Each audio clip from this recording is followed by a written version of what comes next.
কি বিচিত্র এই দেশ! স্বাধীনতার ৫৩ বছর পরেও একজন মুক্তিযোদ্ধাকে তার নিজের এলাকায় থেকে জুতার মালা গলায় দিয়ে বের করে দেওয়া হয়েছে, অর্থাৎ তাকে হুমকি দেওয়া হয়েছে তিনি যাতে এলাকায় না থাকেন। এই ঘটনাটি ঘটেছে কুমিল্লায় এবং রেল মন্ত্রী মুজিবুর রহমানের এলাকায়। এই আব্দুল হাই কানু, যাকে গলায় জুতার মালা দিয়ে গ্রাম থেকে বের করে দেওয়া হয়েছে, কিছু দুষ্কৃতিকারী এই কাজটি করে তারা খুব বাহবা নিয়েছেন।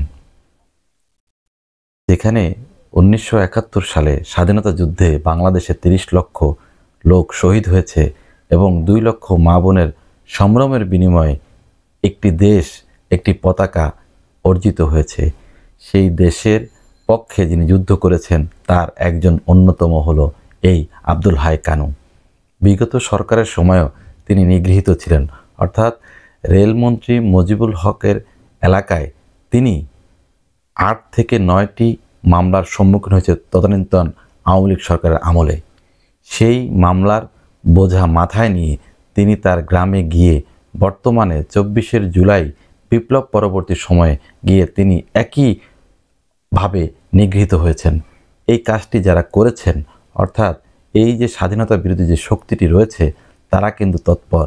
অর্থাৎ ১৯৭১ সালে স্বাধীনতা যুদ্ধে বাংলাদেশের সাধারণ আম জনতা এবং বুদ্ধিজীবী থেকে শুরু করে রাজনীতিবিদ এবং ডাক্তার, ইঞ্জিনিয়ারদের সকল সম্মিলিত মানুষের উপর যে অপঘাত এবং তাদের উপর যে খুন, হত্যা এবং ধ্বংসাত্মক কার্যক্রম চালানো হয়, ঠিক একইভাবে এই ২৪ পরবর্তী সময়ে একজন মুক্তিযোদ্ধা, বীর মুক্তিযোদ্ধার গলায় জুতার মালা পরিয়ে এই জাতি কি মেসেজ দিতে চেয়েছে?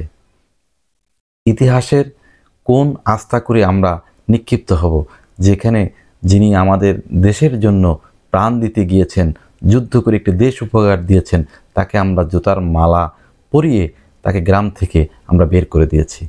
এটি ভাবতে আসলেই অবাক লাগে।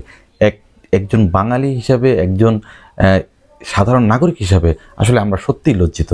এই আব্দুল হাই কানুন যতই তার অপরাধ থাকুক, তিনি এদেশের নাগরিক, তিনি একজন ফ্রিডম ফাইটার, তার অধিকার রয়েছে এদেশে বসবাস করার। তাকে যেরকম আওয়ামী লীগের সরকার আমলে নিগৃহীত করা হয়েছে, ২৪ পরবর্তীও কিছু দুষ্কৃতিকারী, অর্থাৎ সেই পাকিস্তানি বাহিনীর কিছু দোসররা তাকে আবার জুতার মালা গলায় পরিয়ে তাকে গ্রাম থেকে বের করে দিয়েছে এবং হুমকি দিয়েছে তিনি যাতে এলাকায় আর না আসেন। এর চেয়ে লজ্জার আর কিছু হতে পারে না।